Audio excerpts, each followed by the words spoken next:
He posted yesterday on Instagram that he is, quote unquote, completely heartbroken about his torn Achilles. But he also said, and I quote, "The night is darkest before the dawn, and I shall rise yet again." So, Michael Irvin, what percentage chance do you give it that Aaron Rodgers will, in fact, play again next season?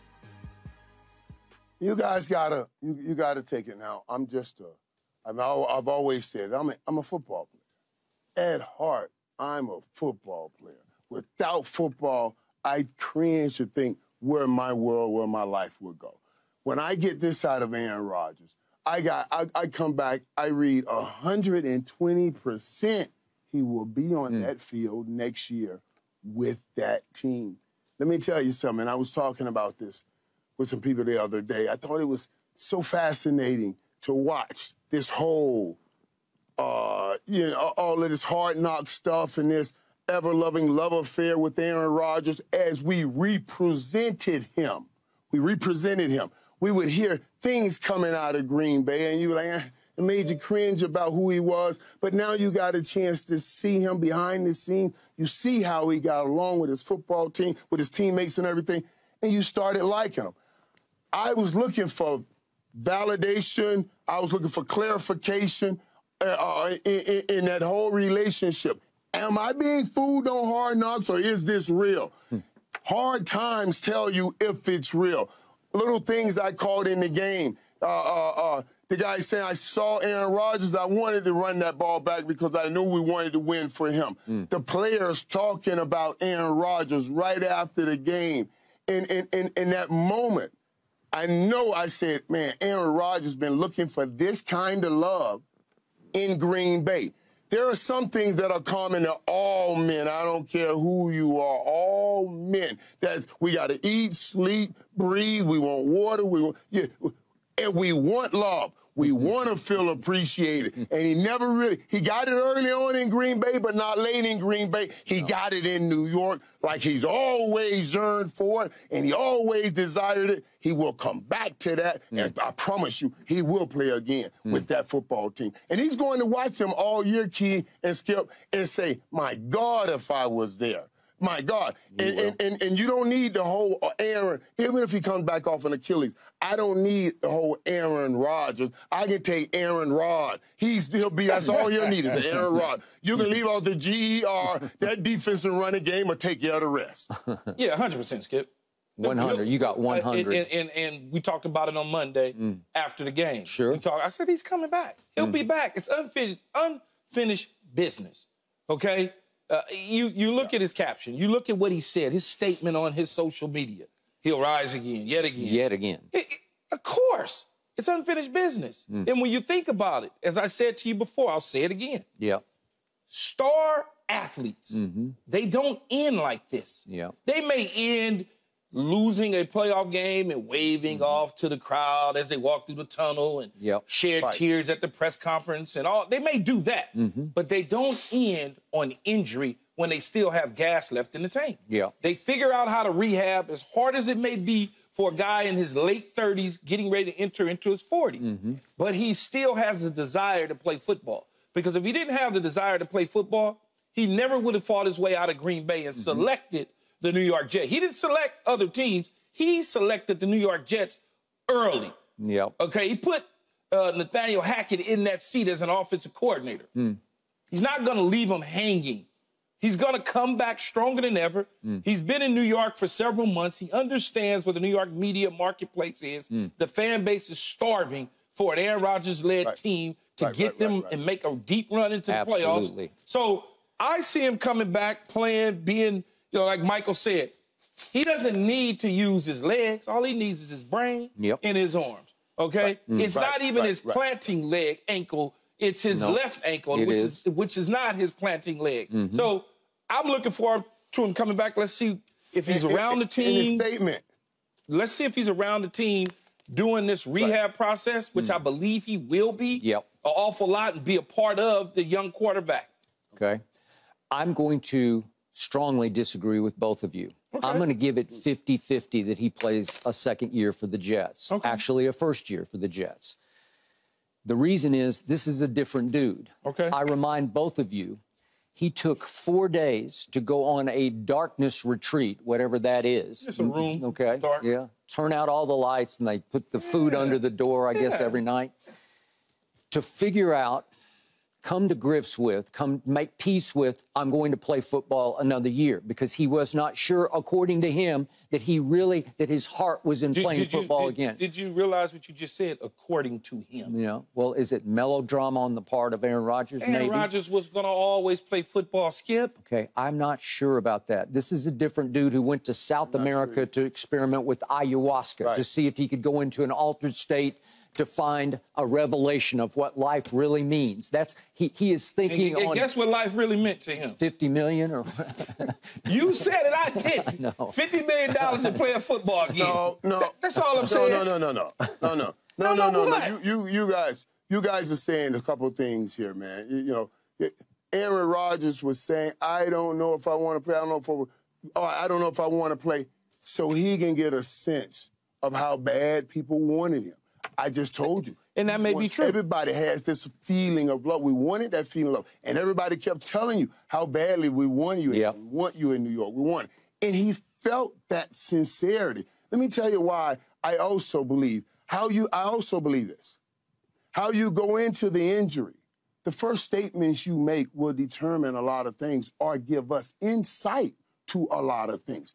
If I had heard Aaron Rodgers make a statement like, you know, as I look through this, I've had a great career. I'll just have to wait and see how this thing plays out. That's one thing. That means you set in your mind, I may not be in for this fight.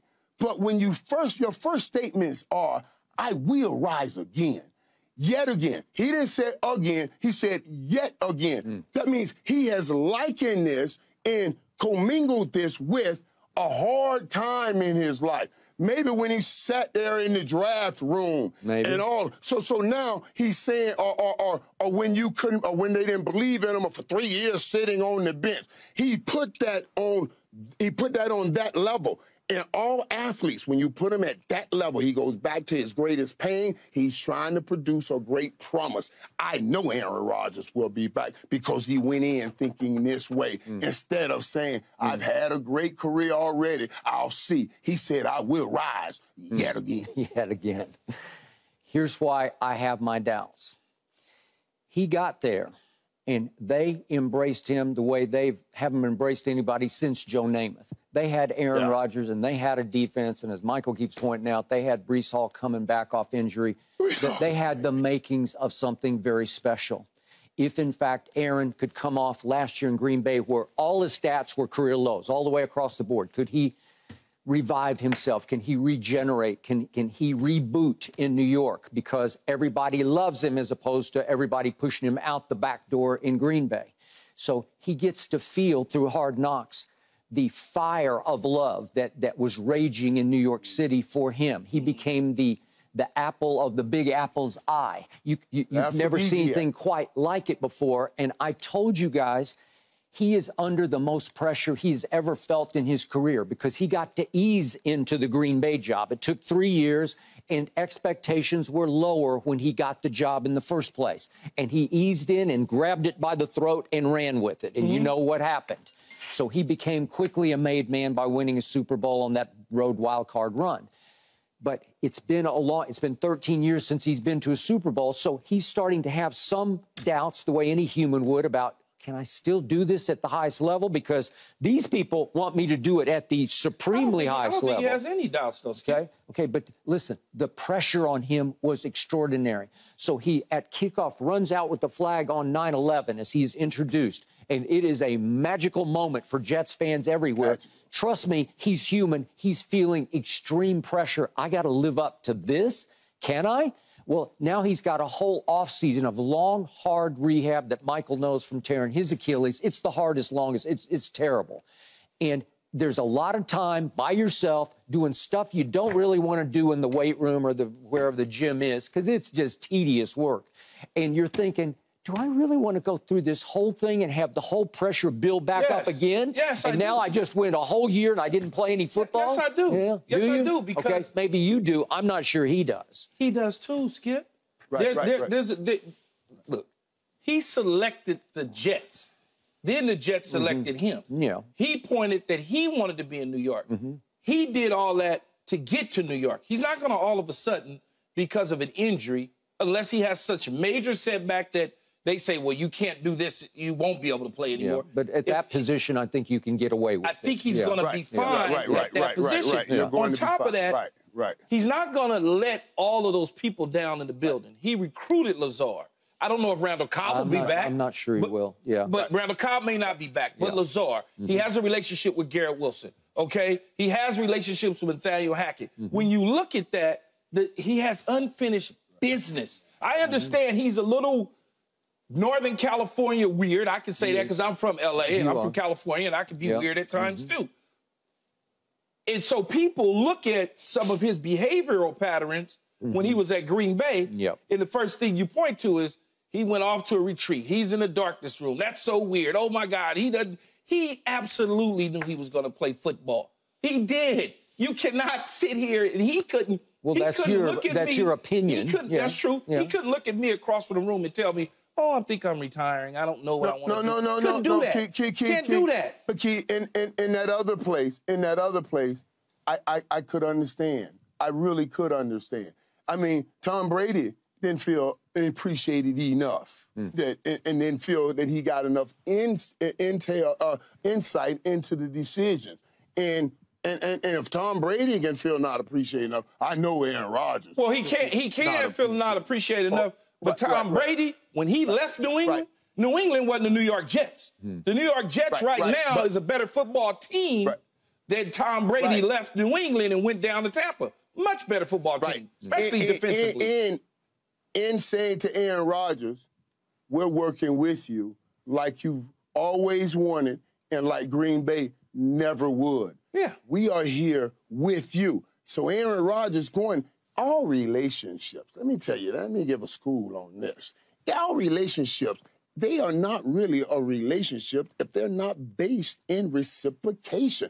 Don't let people tell you, I don't want to be in a relationship where somebody used me. Yes, you do. You only want relationships where you're being used. Only relationships where you can use somebody and they can use you to help get where everybody needs to go. If you're not using anybody, why get into it? Aaron Rodgers understands this reciprocation because he's gotten it in such a way from New York. He's going to reciprocate back by being on that football field next year.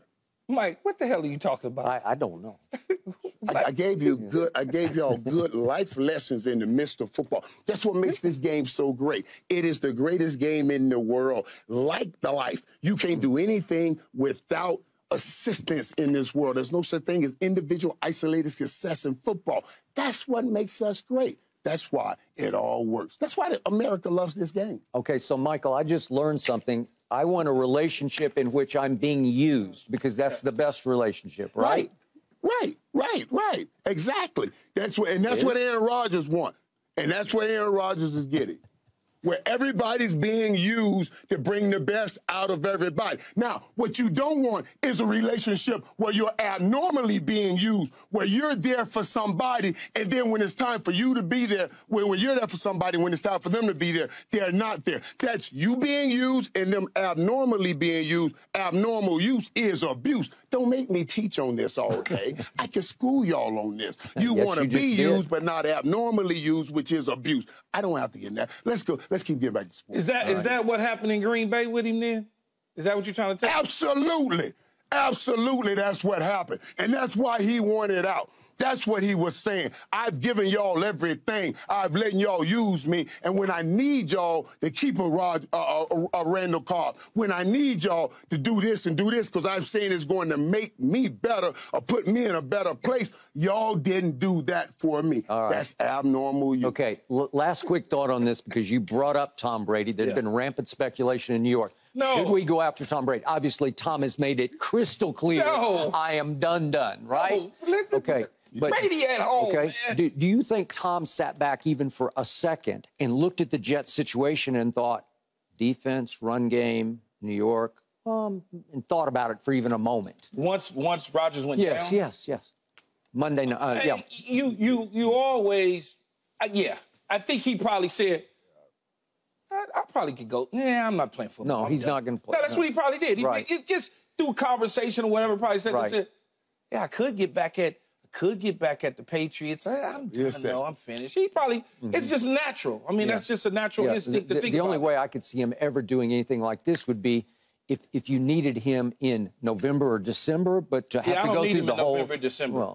As great as Tom is, I don't need him in November, December. No. I can't just pull him off the couch in remember November, how Gronk wanted to go back to Tampa at mid-year, where don't make me go through the wear and tear, right? Yeah. All right. I felt like I was just on Sunday with Mike, but that's a private conversation. We'll leave that. We'll have it tonight. We'll have it tonight, Keith. All right. We'll have it tonight while we watch a little Thursday Night Football. Thanks for watching, Undisputed fans. Do you want more highlights from the show?